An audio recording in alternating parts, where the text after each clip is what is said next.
Hey everyone, Victor is here, and in this video I want to talk about the bond dissociation energy and how we use it in organic chemistry. Now, what exactly is the bond dissociation energy?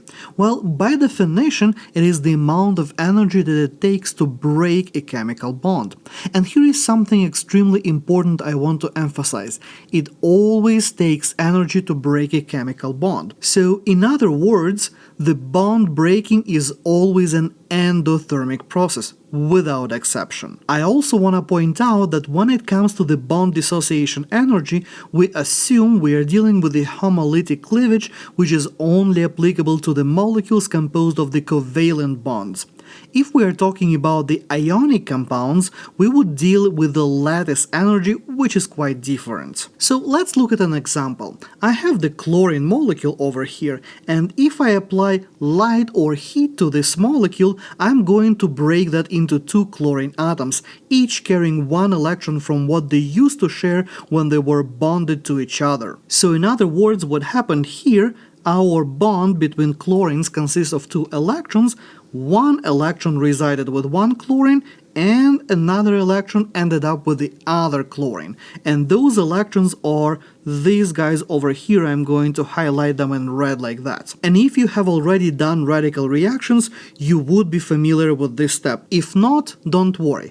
Knowing the radical reactions is not going to be important to understand the concepts in this video whatsoever. Now, coming back to my example, from the energy perspective, this reaction requires 239 kilojoules of energy to happen. And see, the number over here is positive. It is always going to be positive because it is breaking a bond, and as I've mentioned before, breaking a bond requires the energy input.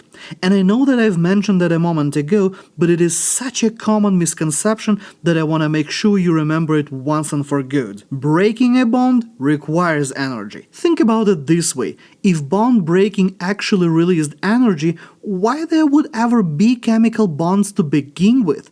There would be no point in making any bonds, and if that was more favorable to, break them, right? Now, how about bond making process then? So, for instance, here I have a couple of hydrogen atoms connecting with each other and sharing their electrons. So, mechanistically speaking, if I wanted to show this step over here, I would say that one electron from one hydrogen is going to come here, and the second electron from the second hydrogen is going to come in as well, and as a result we are going to make this H2 hydrogen molecule. And in this case we are going to be making a new hydrogen-hydrogen bond, so I'm going to show it as a new bond over here. And the two electrons that each was brought from each of the hydrogens, now those two electrons are right over here in our bond. Now, as I've mentioned a moment ago, the process of bond breaking is the endothermic process.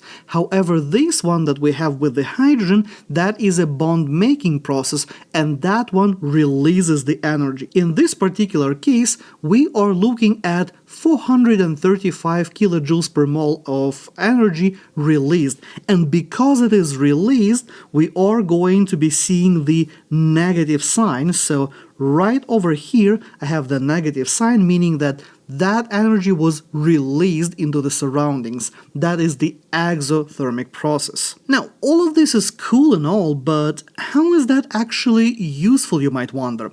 Well, when it comes to the bond dissociation energy, those are the tabulated data, meaning that you can easily look up those values and pull those off the table.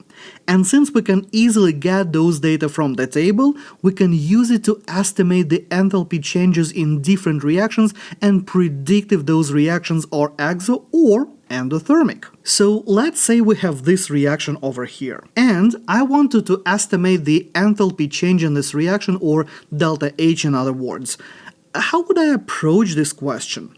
Well, the very first thing that I would do in this case, I would redraw the complete Lewis structure of my starting material and products, like this, and I would show all the bonds that I have in those molecules so I can clearly see which bonds are being broken and which bonds are being made. Next, I'm going to carefully analyze my molecules, and I will see that in my starting materials, I am breaking these carbon-hydrogen and bromine-bromine bonds. On my product side, however, I see that I've made a new carbon-bromine and a new hydrogen-bromine bonds. So next, I'll need the bond dissociation energies. I will go to my bond dissociation energy table and I will pull the corresponding numbers. So for the bonds that I am breaking, I'm going to have this 423 kilojoules per mole for the carbon-hydrogen bond and 190 kilojoules per mole for the bromine-bromine bond. Combined, that is totaling together at 613 kilojoules per mole, and that would be the amount of energy that this reaction would require to break those bonds to begin with. Now, doing the same analysis on the product side, I have some energy values as well, and those values are going to be 303 and 368 kilojoules per mole correspondingly, which is totaling together at 671 kilojoules per mole. Now, here is something very important that I want to point out here. Notice how here I am using the negative sign in front of those numbers. And that's not a bug, that's a feature, so to speak. Normally, the bond dissociation energy values are given as positive numbers because it's the energy that it takes to break the bond. However, on the product side, I am making bonds, and making those bonds should be a negative sign because we are releasing the energy when we are making a bond, so the process is exothermic. In general chemistry, they typically teach you to keep everything positive and then just remember that you have to subtract products from the reactants and not the other way around. Well, after teaching students for over 20 years, I can tell you from my personal experience that nobody remembers what to subtract from what, and at the end of the day, you will end up doing some sort of a random calculation and likely get an incorrect number at the end.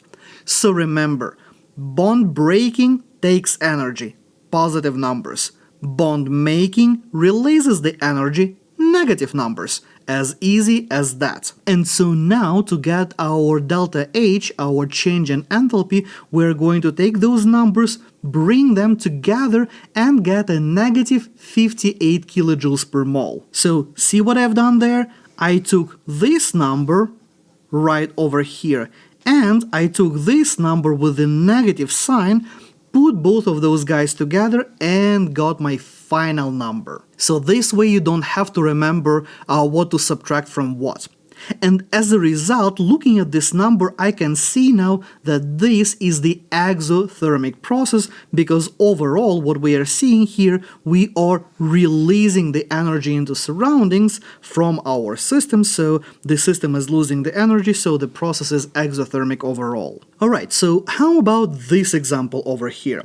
In this example, I'm reacting an alkene species, which is this functional group, with the hydrogen bromide, which is this molecule over here. So that is your typical first semester electrophilic addition to an alkene reaction. But again, if you don't know this reaction, that really doesn't matter.